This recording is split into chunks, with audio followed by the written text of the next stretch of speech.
Hello বন্ধুরা, আসসালামু আলাইকুম। আশা করি সকলে ভালো আছেন। দেখতে পাচ্ছেন বাংলাদেশ নৌবাহিনীতে একটি নতুন সার্কুলার প্রকাশিত হয়েছে। তো এইখানে আমি সরাসরি তাদের ওয়েবসাইট থেকে এই সার্কুলারটি ডাউনলোড করে আপনাদেরকে আজ সরাসরি দেখাবো। তো বাংলাদেশ নৌবাহিনী অফিসার ক্যাডেট পদে আবেদন প্রক্রিয়া, বাংলাদেশ নৌবাহিনী সরাসরি কমিশন অফিসার পদে আবেদন প্রক্রিয়া। তো এটি হলো তাদের সার্কুলার প্রকাশিত হয়েছে। তো দেখেন, বাংলাদেশ নৌবাহিনী সরাসরি অফিস অফিসার পদে 2025 এ ডি ইউ বেচে যোগ দিন।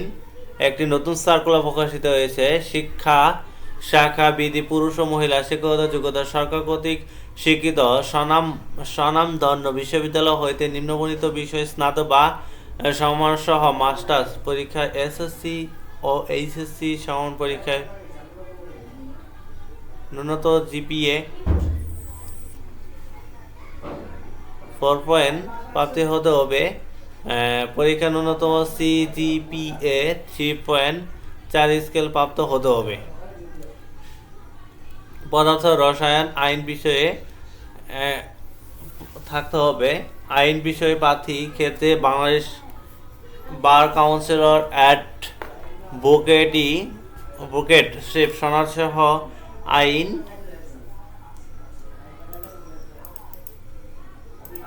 তো আপনাদের বোঝার সাথে জুম ইন করে নিলাম। অভিজ্ঞতা সম্পন্ন প্রার্থীদেরকে অগ্রাধিকার দেওয়া হবে। নিয়োগ চূড়ান্ত মনোনীত শেষে কমিশন অফিসার হিসেবে অ্যাক্টিং সাব লেফটেন্যান্ট পদে 5 বছর সর্বমেয়াদী কমিশন প্রদান করা হবে। পরবর্তী বিধি অনুযায়ী চাকরি বর্ধিত বা স্থায়ী করা হবে। শিক্ষা শাখা ইঞ্জিনিয়ার পুরুষ ও মহিলা নেওয়া হবে। Civil engineer, computer science and engineer নেওয়া হবে। শিক্ষা শাখা মেডিকেল পুরুষ নেওয়া হবে। সকলের জন্য বয়স হলো 1 জানুয়ারি 2025 তারিখে সর্বোচ্চ 30 বছর। অ্যাফিডেভিট গ্রহণযোগ্য নয়। ব্যারিস্টার বা আইন বিষয়ে পিএইচডি ডিগ্রিধারী প্রার্থীদের ক্ষেত্রে বয়সসীমা শিথিলযোগ্য। বৈবাহিক অবস্থা বিবাহিত বা অবিবাহিত হতে হবে।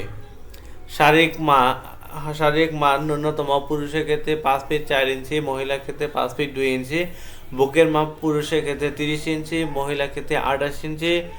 সম্প্রসারিত অবস্থায় পুরুষের ক্ষেত্রে 32 ইঞ্চি, মহিলার ক্ষেত্রে 30 ইঞ্চি। ওজন হলো পুরুষের ক্ষেত্রে 50 কেজি, মহিলার ক্ষেত্রে 47 কেজি। বয়স ও উচ্চতা অনুসারে সশস্ত্র বাহিনীর জন্য নির্ধারিত স্কেলে অতিরিক্ত ওজন হলে অযোগ্য বলে বিবেচিত হতে হবে। জাতীয়তা বাংলাদেশের নাগরিক হতে হবে।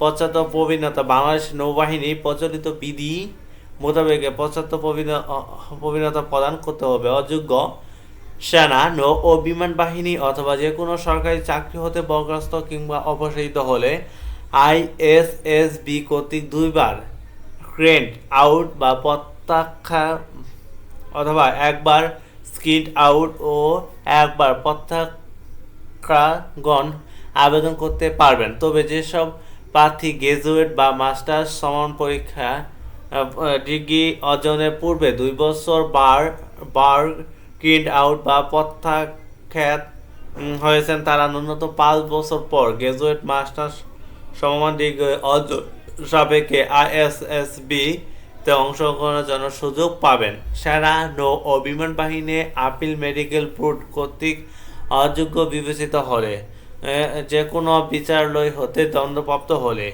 কোনো বিদেশি নাগরিক সহিত বিবাহিত সূত্র আবদ্ধ বা অঙ্গীকারবদ্ধ হলে, অন্য ত্রুটিপূর্ণ এবং এক নামে একাধিক পদ বাতিল বলে গণ্য করা হবে।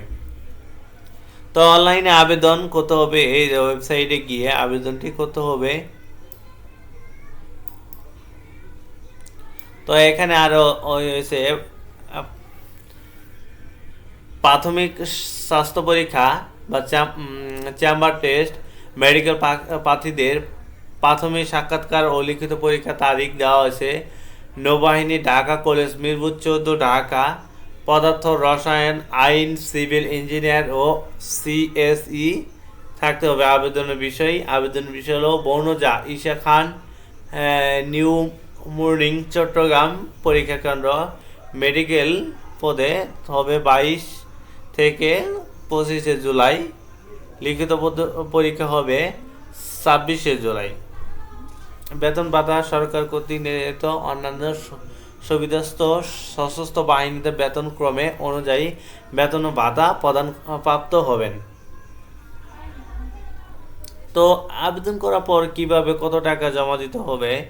Mobile banking, bKash, Rocket Nagad, TAP, Rocket wallet, কিউর ক্যাশ, লেক্সাম, এম ক্যাশ, এমএক্স ব্যাংকেশিয়া বা এবি ব্যাংক ইত্যাদির মাধ্যমে চার্জ ব্যতীত 700 টাকা অফেরতযোগ্য জমা দিতে হবে।